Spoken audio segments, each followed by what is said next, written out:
Morning, everybody. Very nice to see you this Saturday morning, Golden Osmanthus morning. Now, don't be confused. It's easy to end up being confused because when you look at our boards, Golden Osmanthus as a cup of tea is $4 for the 16-ounce tea.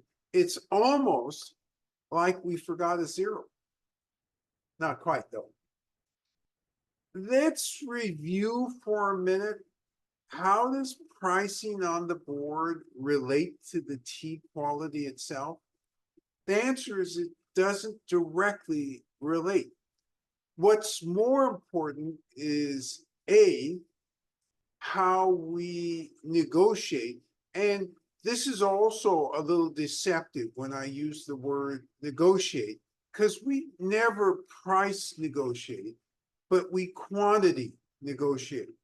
So when we buy 100 or 200 pounds, there's going to be a different price than if we buy 8 pounds or 20 pounds or 50 pounds.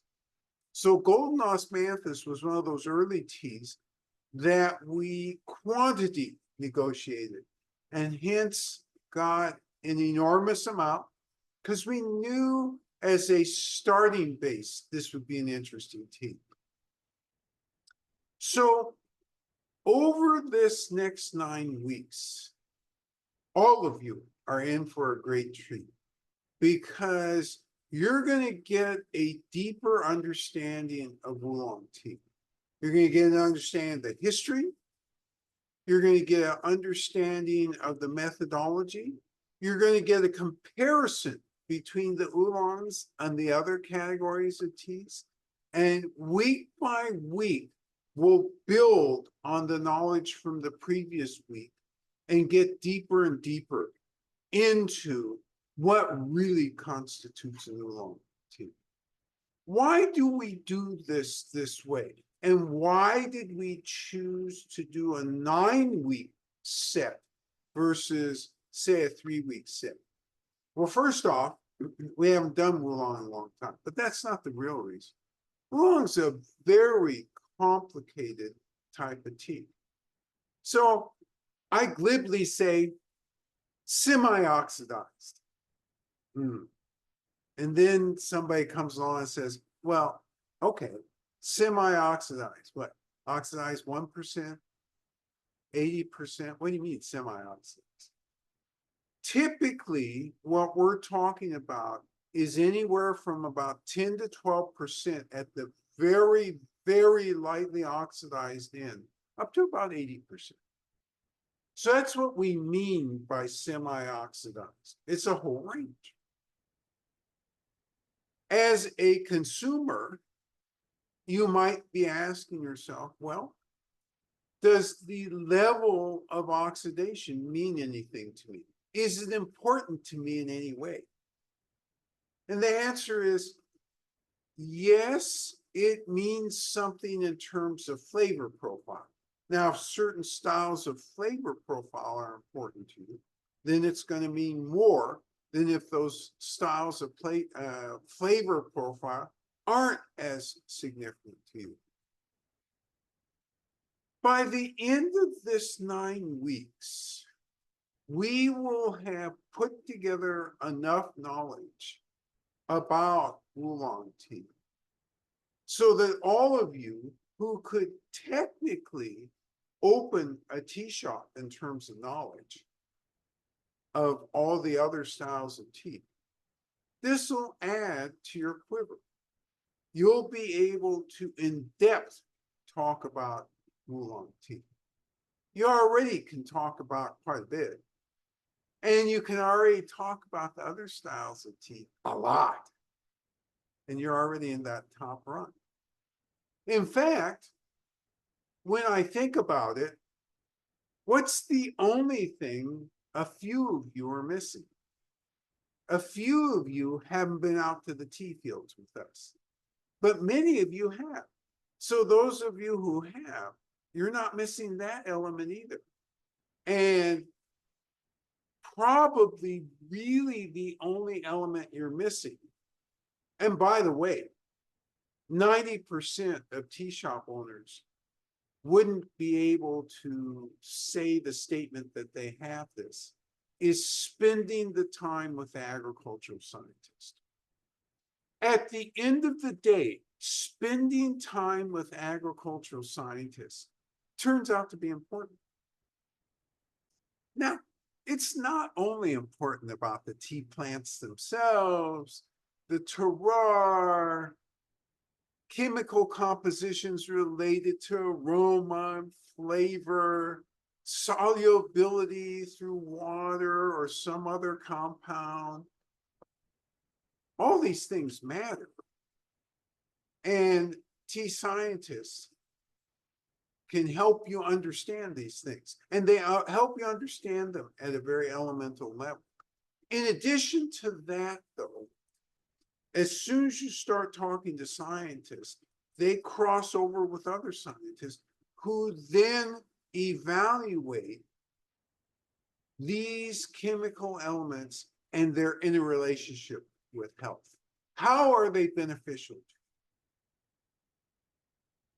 So these scientists give me the opportunity to say a magic sentence.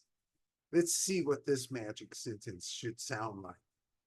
And when I'm wearing stuff like this, you're always going to get magic sentences, most of them untranslatable. So turns out that polyphenols, and it's not just one polyphenol, play a beneficial role in controlling mTOR. Hey, I knew you wouldn't be able to understand that. Now, the real scientists in this group will understand that. But mTOR is an interesting compound in our body, which apparently somehow is related to how we age. But that's not what we're here to talk about today. I just want to tell you that by working with the scientists, we touch all of these things. So let's go ahead and launch into golden osmanthus. In fact, you know what? Let's back up a little bit. Let's set the boundaries for oolong tea. Let's start you on that because each week we're going to enrich those boundaries. So oolong tea, I said, was semi-oxidized. Okay. So when Confucius was living, what was his favorite oolong tea? Now, any of you who are rushing to some AI-related platform or some Wikipedia platform are going to end up being disappointed, because neither of those platforms will immediately tell you that that's an impossible question to answer. And the reason it's an impossible question to answer is Confucius lived long before oolong tea was a style, was a thing. Remember, history of tea, green tea, beginning history.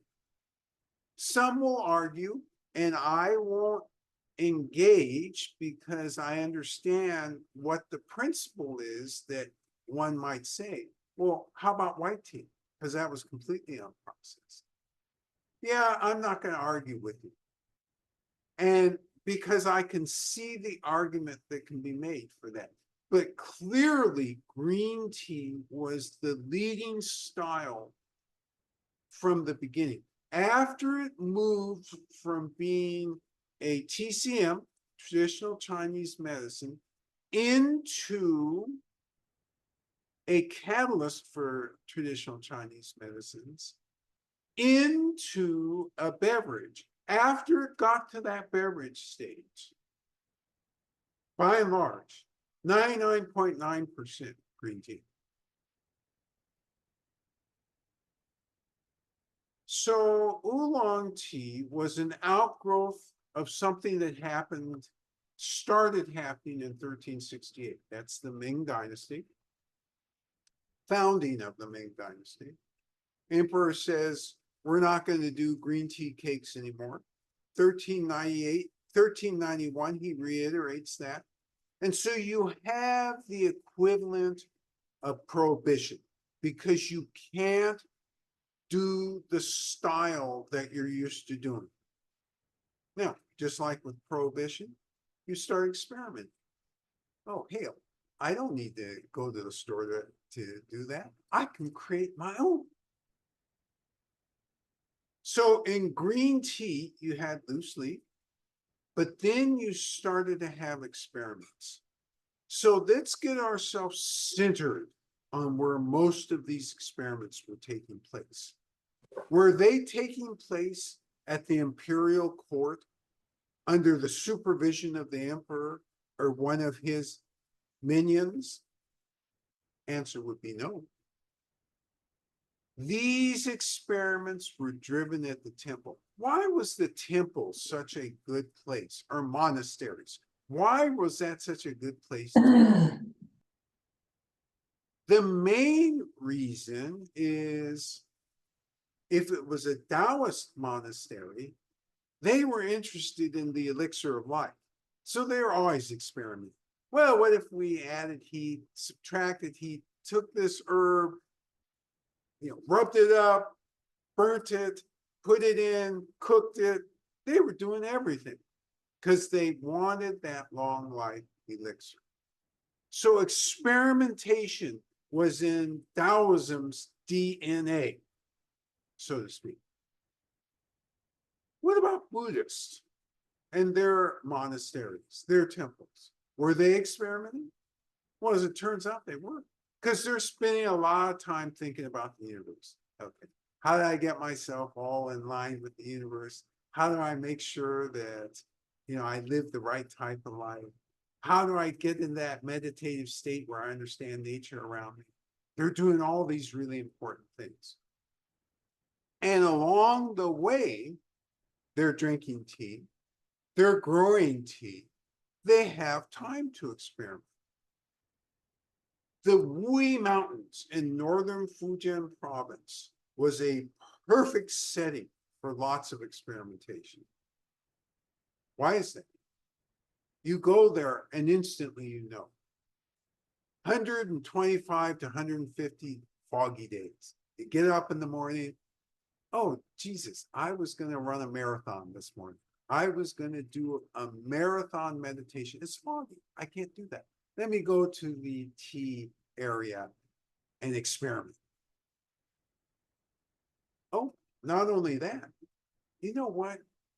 Instead of going to class today, and this is, some important Buddhist class, I'm going to just sneak off and go down the hill and visit my Taoist brother at their temple. So the Wulong Mountains, a beautiful, beautiful area. The only place in China, really, where all three main philosophies were together peacefully. They coexisted. They talked to one another. They interchanged ideas with one another. This set a fertile ground because if you're experimenting with stuff, and so long as you're not talking about, well, what's the relationship to heaven and the emperor and so on, so long as you're not metaphysical, hey, this morning I got up and doggone it, I applied heat to the leaves in a different way and I got a different result. This is a conversation between a Buddhist monk and a Confucian scholar. Is the Confucian scholar interested? Absolutely, because the tea from this area, all the tea through the centuries was unique. Oh, was, what am I talking about? Is unique. And that's because it's growing on these volcanic mountains. It's got this deep minerality. It doesn't matter whether you made it in green tea methodology or in any methodology. That minerality comes through. So you have all the preconditions for experimentation. And indeed, the experimentation led to sometime in the late 1500s, probably, We don't have an exact date. I'm sorry to tell you that. You know me, usually I like that exact date. So much more fun. The late 1500s, we do have evidence that they're starting to produce a style of tea that we today call blue. More importantly, is it, you know, lightly oxidized oolong tea? No, it's medium to heavily oxidized. And they're producing more and experimenting more with roast. So this body of sacred knowledge develops in the Wui Mountains. So I ask you this, no need for you to answer. Does this knowledge develop independently anywhere else? And the answer is no. Its home is in the Wui Mountains and it migrates. So remember, the Wui Mountains are the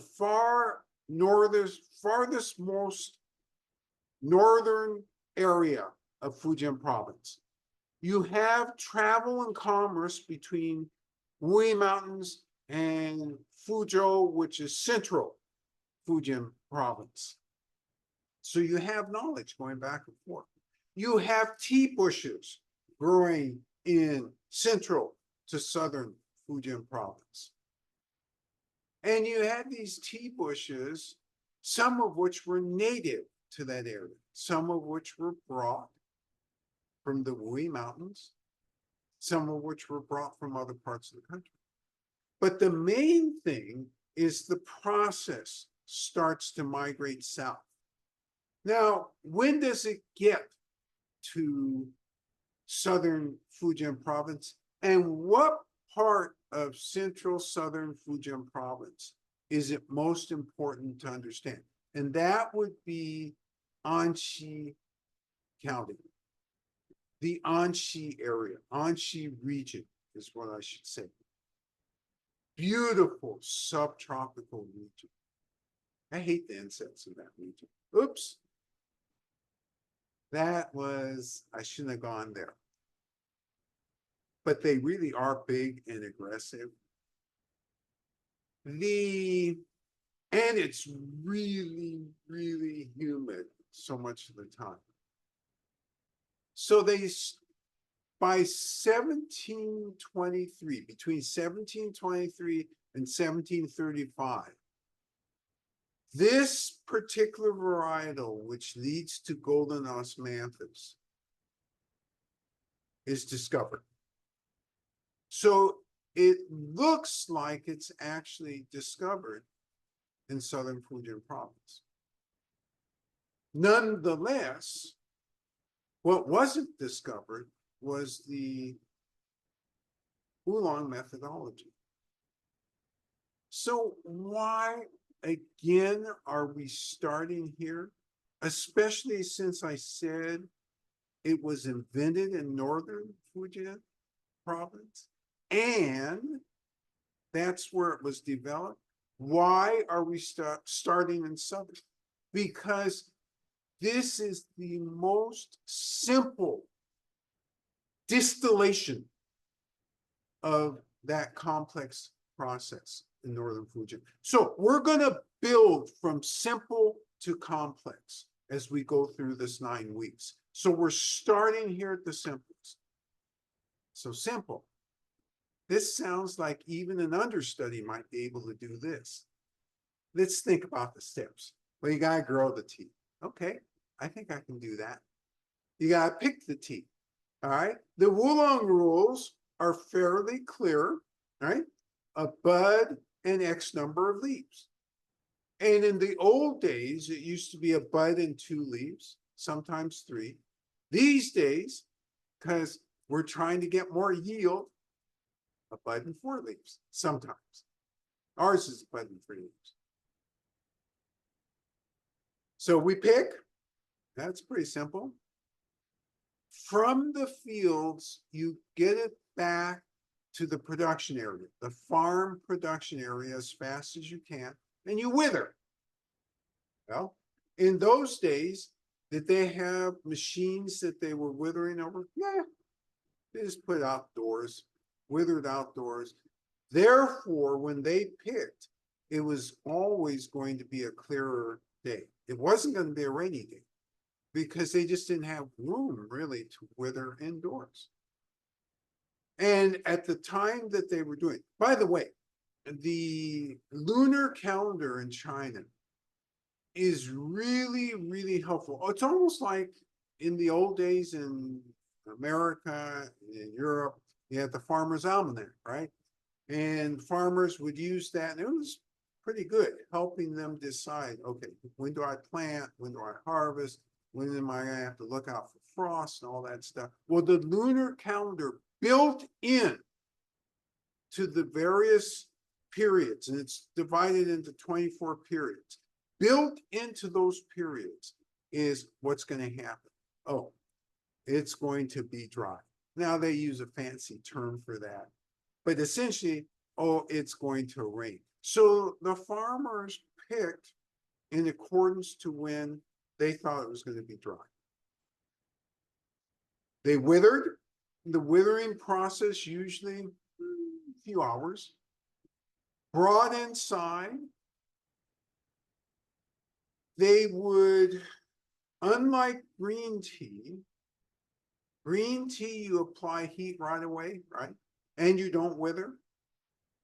So remember, we're making a comparison here. I'm going to continue throughout these 9 weeks to make comparisons so you really, really have a clear understanding. Green tea is unoxidized because you apply heat. You don't apply heat right away. Instead, you shake the leaves, and what you're trying to do is bruise them. Now, in southern Fujian, you don't do much shaking. You do a little bit. Usually, the way they bruise them is they rub them over slats that are crosshatched, bamboo slats that are crosshatched, and bruise the leaves that way. These days, they have a machine that does that. So in some way, you damage the leaves. Okay. After you damage them, then you let them oxidize. So it depends on what your end result is you want your end result to be. In southern Fujian, they always want it to be light. Give me light. And if you can, give me a little floral. Give me something interesting. And by the way, I don't want it color-wise to be that far away from green. This is how they like it in southern Fujian. After oxidizing to the point that they want, and it doesn't take that long, a couple hours maybe, hour, couple hours. They then apply high heat. So there are a couple ways to do that. One is in a wok. The other is in a rotating something that can be hand cranked kind of oven. And you keep the leaves moving, dry them out. Take them out when they're ready, and you're using your nose to tell you when it's ready. And then you do a final shaping. Now, we're going to talk about shaping a lot over these next 9 weeks because it's confusing to people. Well, why is golden osmanthus shaped like a ball? Well, why is scarlet robe shaped like a stripe or a strip? These are stylistic things. They are not the rules of the road. And I can prove it because at one time in southern Fujian, instead of doing the ball, they also did strips. Initially, they did strips. Later, they rolled them and formed them into balls. You then apply further heat to dry and reduce the moisture down to a level that when you store it, it's not going to mold. So you're talking 4 or 5% moisture relief. That's it. Well, you know what? I simplified. What did I leave out? You sort. So before you actually package, you take out anything that doesn't belong. Rocks, if they got through, bits of the tea plant that aren't leaf, those go away. Any bugs that are in there, those go away. You sort. Sometimes you grade a set of leaves that's more complete versus a set of leaves that's less complete. But you know, these steps, while they're real steps, aren't the key things, are they? I've gone through the key elements. So when you do the steps as I just laid them out, how long does that take? Well, if you're any good at what you do, you pick in the morning, and by the next morning, around 12 o'clock, that's a little earlier, around 10 o'clock, you have the finished product. So this is a real 24-hour process. Now, you can do some other things. You can roast it a little bit more or a little bit less. I mean, there's all sorts of small variations, not big variations. So you're really talking about a one-day affair. Oolong tea in the South. Simple, cost-effective, easy. Does the farmer put it on the market at 12 o'clock? They're done at 10 o'clock. Do they put it on the market at 12? No, and they don't put it on the market at 1 o'clock either.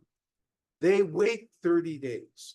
Why is this? Because freshly minted, and I use that term loosely, Southern Fujian oolong needs about 30 days to get that.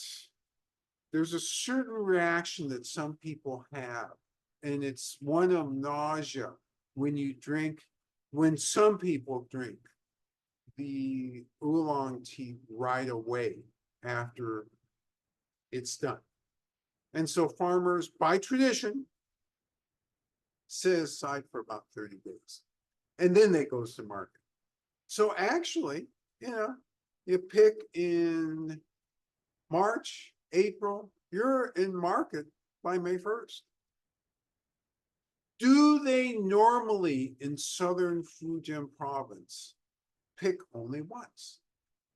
No, they almost all pick twice, once in the spring and once in the fall. The tea water is allegedly better in the spring. The tea aroma is better in the fall. So you have two different thought patterns, hence why they pick at two different times. We've been there through all the different types of picks, but ours are spring picks. Why is this? Did I mention before that I hate the bugs in Fujian province? Oh yes, I did mention it. In the fall, when we went there out in the fields, even though we were heavily covered, lathered up with whatever we lathered up with, there were bugs everywhere. Miserable. Mosquitoes, every objectionable, unfriendly bug that you can imagine. This is just part of that terroir. So this is the simple, and fall pick, the processing is essentially the same. So about 30 days to get to market. So this is the basics, but this was the basics that was refined from something that is much more complicated. So let's think about what happened, and let's think whether you're thirsty or not. You're getting thirsty. I could hear it through the camera. You were getting thirsty. First, in the Wui Mountains, go south to the Anxi area. Then from there goes to Chaozhou, which is in Canton province.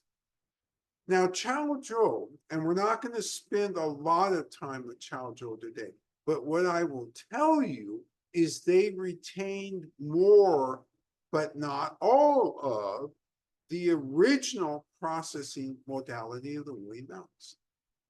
But we'll talk about that later. That's not for today. So some of you are thinking, well, wait, I've had high mountain tea from Taiwan. When did it get to Taiwan? Maybe Taiwan was doing it before China. Is that possible? And the answer would be no, that's not possible, because only in the 1850s, around 1852 or so, did a group from Fujian province take their craft to Taiwan, plant tea bushes, and start growing and processing. So in the 1800s, mid to late 1800s. The other, and hence, you know, there's always this question that walks in the shop. Well, why don't you have Taiwanese teas? Well, there's a lot of reasons. One, of course, is it's just, well, our main reason was from the start to work from the source, and the source is China. So that's the main reason. We've looked at Taiwanese teas, we've tasted Taiwanese teas, we appreciate them, we appreciate the differences in style. Nonetheless, given current situation, we continue to focus on teas directly from the birthplace of tea. So these are the four main regions. So invention in the Wulong Mountains, simplification in Anxi, a hybrid in Chaozhou, and a Johnny-come-lately in Taiwan. Those are the four main regions of Oolong tea. Is the oolong style practiced anywhere else? Yeah, you have outliers, not in China so much as around the world and other places, and all relatively newer. And they can't compete from a flavor, a variety standpoint with the four regions, and that, well, with the four regions that I just mentioned. So this is why we started here rather than in the Wulong Mountain. And as you see when we go there, how complex it is, you'll understand why.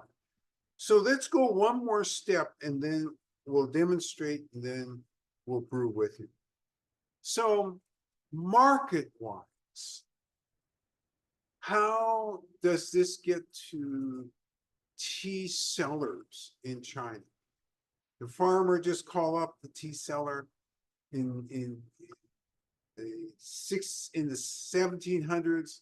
The farmer just pick up the cell phone, call the guy in Beijing, hey, my stuff is ready. Answer is no. They form these big markets.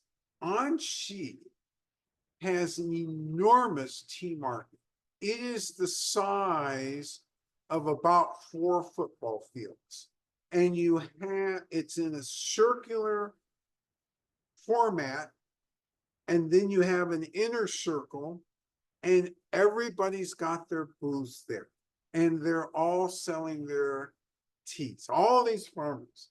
And so when you walk through this area, it's amazing. You're exposed to so much so fast. It's really incredible. Yes. A couple of questions for you. One, would there be political ramifications of getting teas from Taiwan as well? So the question about political ramifications of Taiwanese tea, getting Taiwanese tea, for us, it doesn't matter. Having said that, there are complications, because if somehow US and China fall into disagreement and something happens in that area, just general access could be very difficult. So that's the main thing that we worry about, just access. Yes. Other question, Andy asks, is the lightly oxidized Wulong style from Anxi a result of regional preference or cost consciousness, maybe a bit of both? Presumably, farmers wouldn't have the same time and resources as the monks in northern Fujian and wouldn't have incentive to engage in complex processing, even if they had wanted to. Great question, Andy. And your guesses are really spot on. So let's talk about this a minute, because this is really important. In southern Fujian province, what do they eat? They eat more vegetables. They eat more seafood. They have a lighter palate. What they want in a tea is a lighter palate, a lighter tasting tea. That's one thing.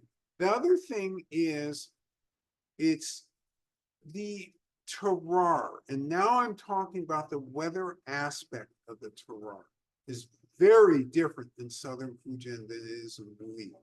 Wulong gets about 60 inches of precipitation a year. Southern Fujian can get 100 or more inches a year. It's much more humid, hideous. When it's hot and humid, it's just like this place wasn't made for human habitation the first time you experience that. It's terrible. It's hard. And therefore, as you're working with plant material, what is the number one thing that has to be on your mind? You don't want that stuff to mold. Therefore, you've got to get the process going quickly. And in addition to getting it going quickly, you got to dry it real thoroughly, and you got to store carefully. Carefully stored Taiwanese southern Fujian oolongs can be frozen. Most people don't know this. And there's a reason for that. And in fact, they do freeze them whenever we're traveling through there. Oh, you want to look at last year's? Well, let me dig around in my freezer. Then they pull up last year's. Because that's the way, the safest way to prevent molding and humidity damage. So your question again is spot on, Andy. And again, it's the palate versus what they're eating. Also, it has to do with the environmental conditions, which are so much different, so different than they are in northern Fujian province. Okay, I think that the tea master, who's been patiently waiting for me to complete, is ready to do a fabulous job to brew with you the golden osmanthus, or to demonstrate the golden osmanthus. So without further ado, let me bring in Biju to brew with you. Yeah. Good morning, everyone. We do oolong tea, huh? So it's a salt in oolong in Fujian too. So golden osmanthus, huh? Yeah.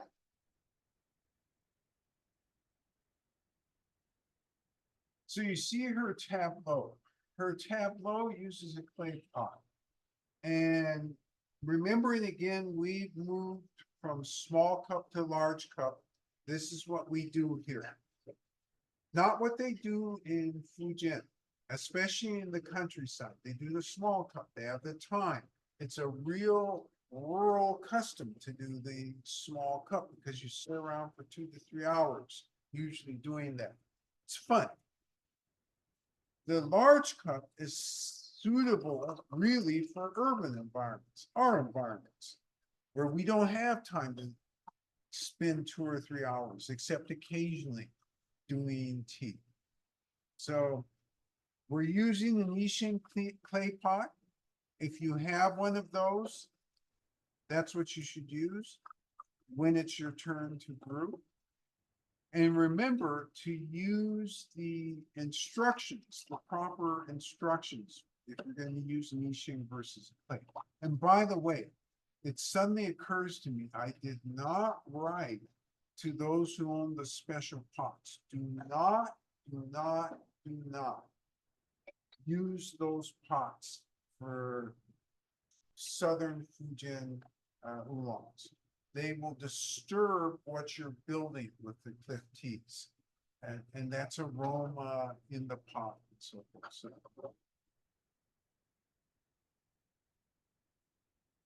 and you notice, even though we're not doing small cup, we are using some small cup principles. So why is she pouring water over the top of the pot? Is she just playing around, having a good time? The answer would be no. There's purpose, and that's to bring these pots to heat. We want them to stay at heat. Yixing pots in general retain heat better than ceramic. And that's why the timings are different. Much faster with Yixing, slower with the ceramics, because they don't retain the heat the same way. Wulong tea, without question, loves enhanced heat. She's drawing 200-degree water, and that's what she's going to pour in. And she's going to pour it in from a kettle with a spout so she can control the actual destination spot of the pour. Peter asks, what is the intention behind rolling the tea into balls compared to tendrils? Oh, this is a great question because I touched upon it and then I didn't tell you the real reason that this occurs. Good. So Peter asked, Timer? yes, thank you. Thank goodness. Lots of things.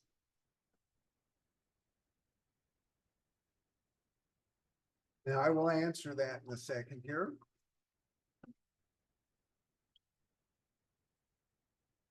Okay, so this is a ball versus a strip is entirely stylistic. Over time, the Taiwanese and the southern Fujian farmers like that idea, especially when they do small cup. You put in the balls and then they open up into this huge mass of leaves. Just a style thing there because it varies. So pre-1950, you went through a period where it was only balls. And then from 1950 onward, you had a period back to strips. And then starting in the mid to late 1960s, the Taiwanese said, oh no, let's do them as balls because we just like that aesthetic. So as far as I can tell, there is no relationship to taste. There's no relationship to anything except the aesthetic. And it is funny. You know, you put 9 or 10 grams in one of these small pots, and it doesn't look like much. You fill it up, and then as you start to actually make the pours, the leaves almost want to jump out of the pot. It's a beautiful sight to behold. And actually, I'm going to digress here, even though I know I'm not supposed to. When we were in Yunnan province, we went to the world's highest oolong tea farm, and it's done by a Taiwanese guy. And he does it in the southern style. He doesn't sell in China. He organizes, grows, produces, and ships back to Taiwan. And when he was demonstrating to us and trying to make a sale with us for the tea, he had 3 or 4 gaiwans. And he filled them up with about 12, 13, 14 grams of tea. Now, we knew this by looking at what he was doing. And so when the group who was with us tasted the tea, they thought, oh gosh, this is really rich and big and strong. And later, before people purchase, I said, be aware, this is not how you're ordinarily going to brew it. But from a sales technique, this may be one of the things that goes into the thinking. Not clear. All right, so look at this color. Yours will end up being something like this color. This is beautiful. Just a fabulous, fabulous light yellow color. This is done at 200 degrees, so we're going to enter the quality arena. And when we enter the quality arena, we're going to remember we're going to do an inhalation because this is quite hot. And let's go ahead and do that, or let me do that.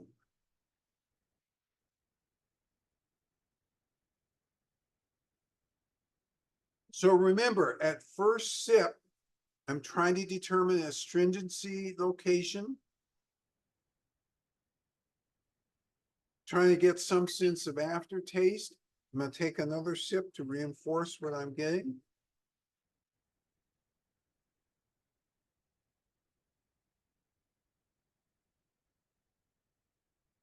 Okay, I've reinforced what I'm getting.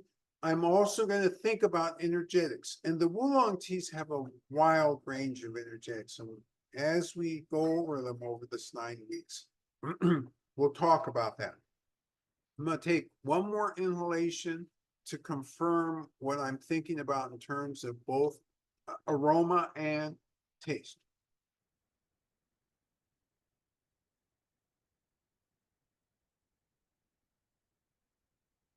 Okay, it's your turn to brew. So make sure your tableau is in order. Your timer says 2 minutes if you're using an Yixing pot. Your timer says 3 minutes if you're using a ceramic pot.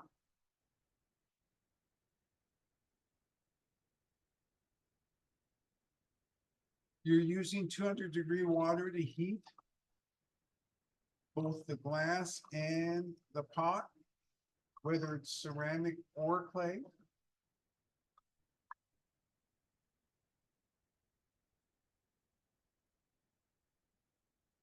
So clean and heated are the two underlying principles.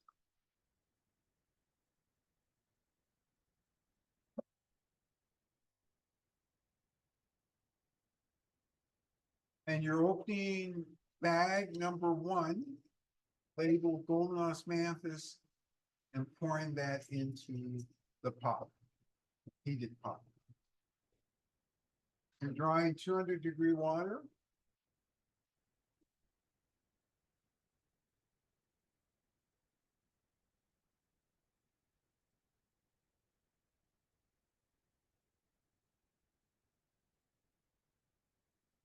And if you have a kettle like this, where you can control the flow, that's what you're doing.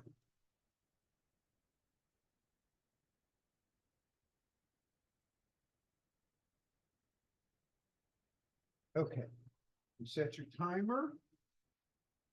And then I go on a digression. In fact, I return to one of the questions you asked earlier. This was Andy's question about palate preferences. So there are villages in southern Fujian who don't eat beef at all. And so chicken and pork.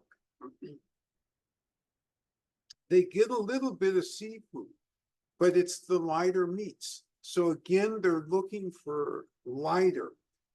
And there's a story about one of these villages we went to, because the very first time we did this was some 20 plus years ago, we were invited to live in this village and watch the process from picking to processing overnight. So we basically stayed up almost 24 hours, took a couple hour nap, then got up very early in the morning and went to the top of the mountain. But before we went up there, the person who took us up because we always bring stuff wherever we go. We bring stuff for kids. When we're guests like this, we buy food. And so we're getting ready, we're buying food, and the person who's bringing us up says, "Oh, you brought beef? Oh, yes, we have beef and whole fish, chicken. We're gonna have a great old time up there." And she said, "You know, the people here at the village don't eat beef." And so it was interesting. This was by custom, and we made it anyway. And then people actually from all over the village, hearing that we had come up there, came and actually tried a little beef. And this is after going a lifetime without eating beef. They also tried the fish that we steamed up there as well.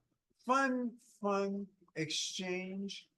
And again, this touches on this point of the opening round palate preferences are just different than in Northern Fujian. In Northern Fujian, they drink a little bit more heavily than they do in Southern Fujian, and they eat darker meats, they eat spicier food. There's just a different type of approach to the palate. All right, so yours should have come out something like this, light yellow. So you're going to go through the quality arena steps. So you notice, oh, by the way, take a look at these leaves too. That's the first thing you notice. Remember I said they open up into these huge set of leaves? This thing is amazing because it's all rolled in that little ball and it opens up in the leaf. All right, so let's go ahead and do the inhalation.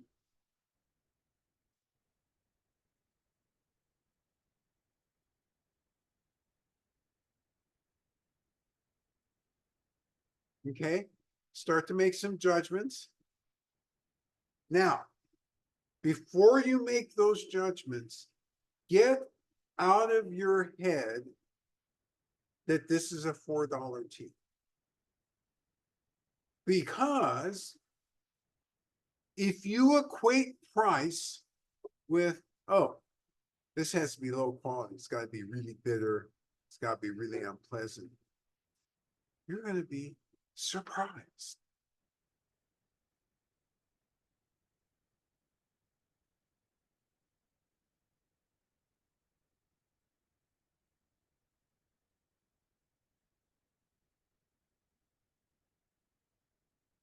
So as you're going through this, and you're right to take your time because this is 200-degree temperature, so it's going to take a little bit longer to taste down into this.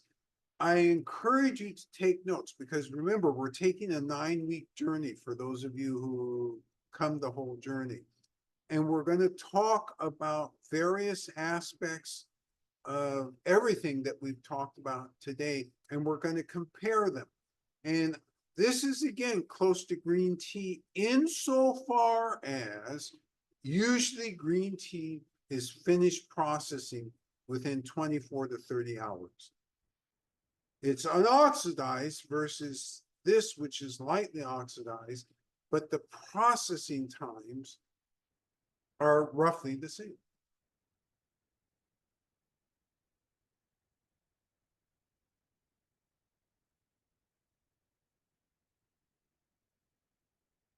Rob shares the warmed dry leaves had a complex scent that was a combination of mineral, floral, and something else that I cannot describe yet. The steep leaves were more clearly a combination of mineral, floral, and vegetal, while the tea water scent was a round umami combination of caramel, floral, and vegetal. Oh, I love this description. So let's work from the dry leaves. So the dry leaves had a hint of minerality and floralness. The wet leaves, minerality, floralness, and vegetal. the actual tea water had hints of sweetness, roundness, caramel, and a little floral, And mom, and umami. Yep. Rob, great analysis from dry to wet to the actual tea water. And why do I like this so much? These teas follow the same pattern of you get something in the beginning, but what you get in the beginning at the highest levels, what you get at the beginning isn't what you get at the end. So let's think about this a minute. You've all been in here when somebody has walked in and said, "Can I smell the leaves?" And thinking that they can make a decision on the tea based on smelling the leaves. All of you have proven that this is false. And this is why my answer is standard. Well, you can smell the leaves all you want, but that's not going to tell you what this ends up being. Yes. Aggie shares that from the bag leaves, she got an almost floral scent, but then the heated leaves were vegetal, like baked sweet potato. Wet leaves gave more minerality and vegetality. Tea liquor was slightly sweet with a hint of honey, smooth mouthfeel. So the tea water, hint of honey, smooth mouthfeel. Vegetality in the heated leaves, like a big sweet potato. Let's stop right there because I love the fact that you touched baked sweet potato. You hear this in China, and I can't believe that you nailed it like that. You frequently hear that about heated wet leaves of this particular varietal. So great catch on that. What was the dry leaves again? I'm sorry. Well, even in the bag leaves for this Bag tea, leaves, there I'm sorry. was an almost floral scent. So Okay, so in the bag leaves, an almost floral scent. So you get this whole range, which again, if you had been trying to make a decision based on what you smelt, you would never have understood what the end result was going to be. Yes. Peter says, for such a seemingly light tea, it really lingers and coats. Peter notes this tea lingers and coats, though it is light. And let's talk about that lightness for a minute. It's light in appearance, but actually Peter has used both his eyes and not been fooled on his tongue, because his tongue says, wait a minute, this has some viscousness to it. This has some potency to it. It lingers. Yeah, it looks light, but it lingers. Yes.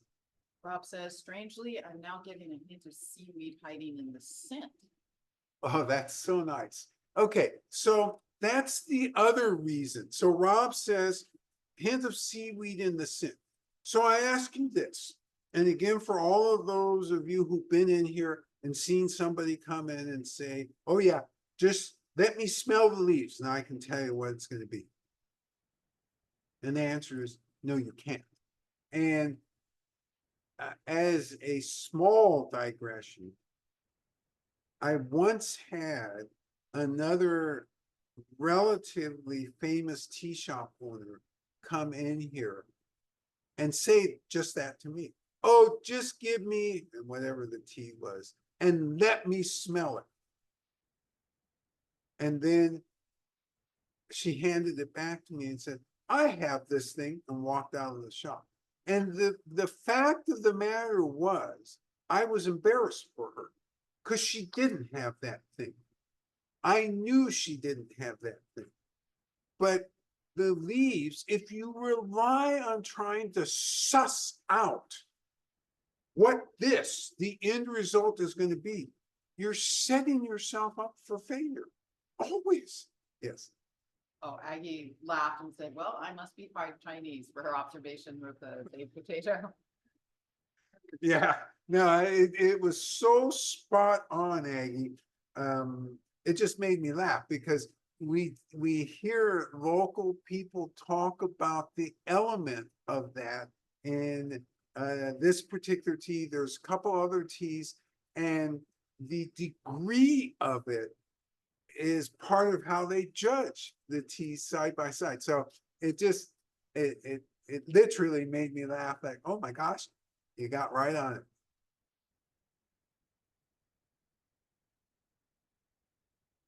So what you're telling me, by the way, up to now, is there's some umami, there's roundness. I didn't hear anybody say bitter, easy and lingers on the tongue, sweet, caramel, hint of seaweed in the smell, hint of vegetality in the wet leaves. I mean, I've heard all of these things. This is not a simple tea. And yet, as oolongs go, this will be on the simple end. But here today, and this is exactly why we started here today, because I wanted you to get this and appreciate it for what it was. Remember, when new people come in, eyes go up to everybody. Okay, folks, rules of the road, rules of the shop.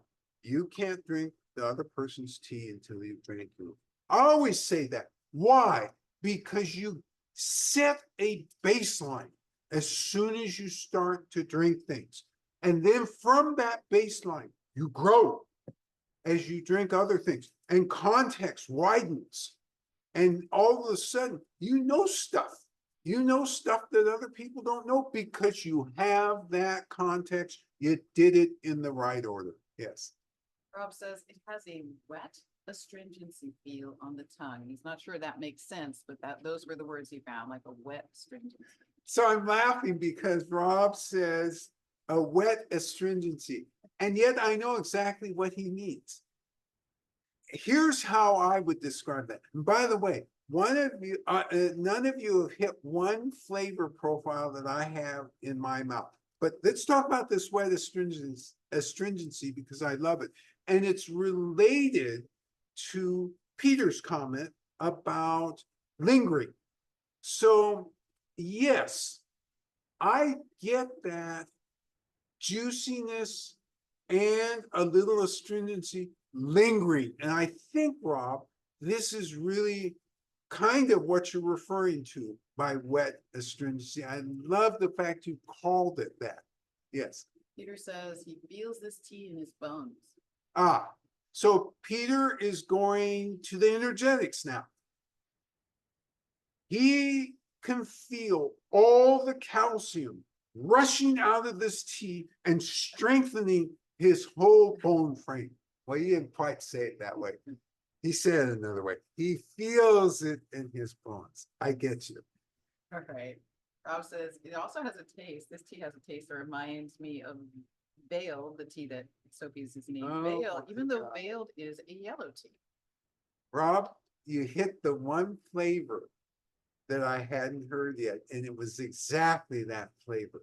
So it almost has a popcorny sensation, just like Veiled, just like the yellow tea Veiled. And to me, that is so distinctive. So there's a couple of things that are distinctive that you've run across. One was the baked potato, not the sweet potato, and the second is this Veiled, and then there's that underlying sweetness, hints of florality. You guys are really good. You know, maybe I should send you as my buyers next time. Yes. Aggie says, I made the mistake of reading my notes from a tasting of this tea from last year when I didn't really like this tea. Today's reaction is totally different. Is that because of the fact that it has been aged longer? So Aggie says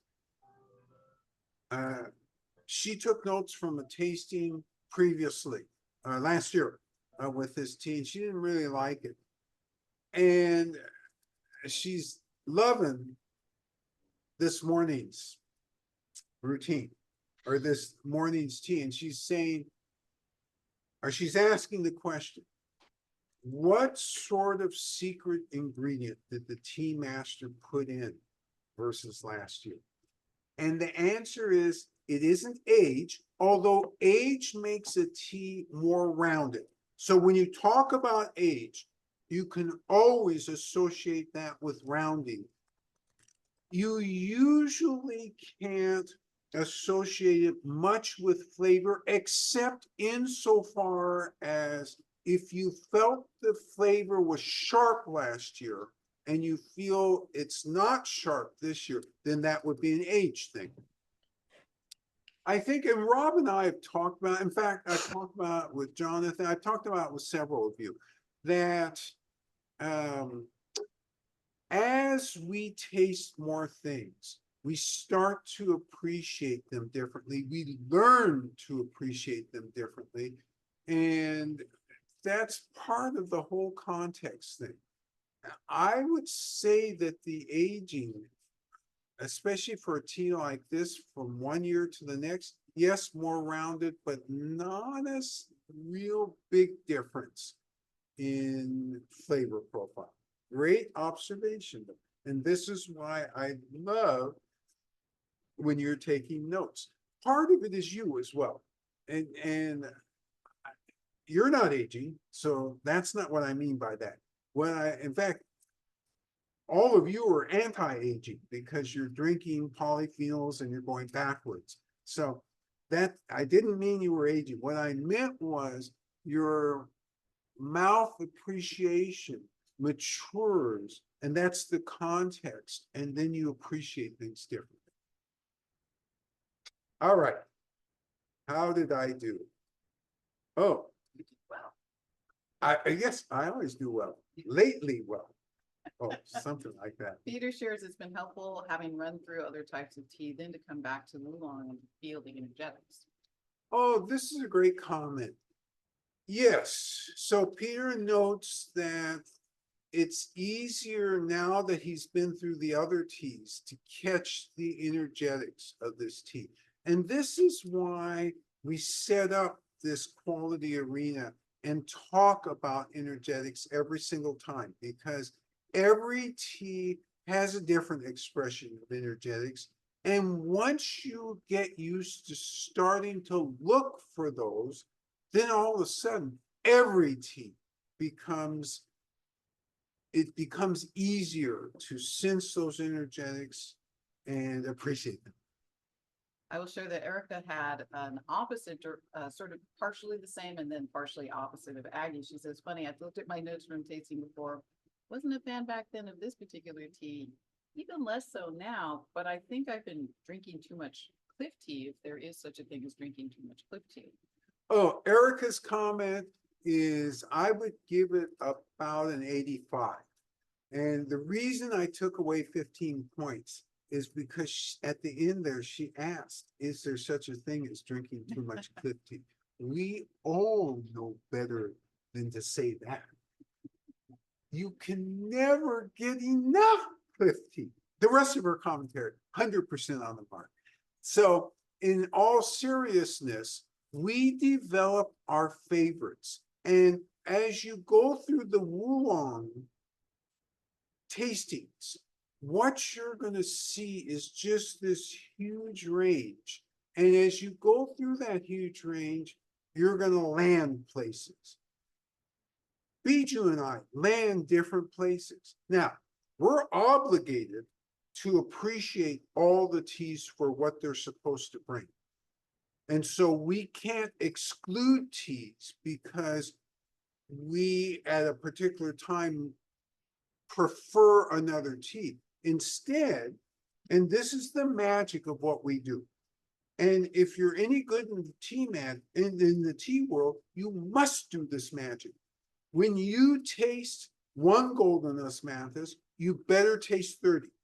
Because if you taste 30, getting to number 1, you realize this is head over heels better than all the others.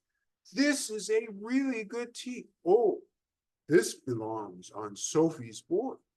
So that's why we go through so many iterations.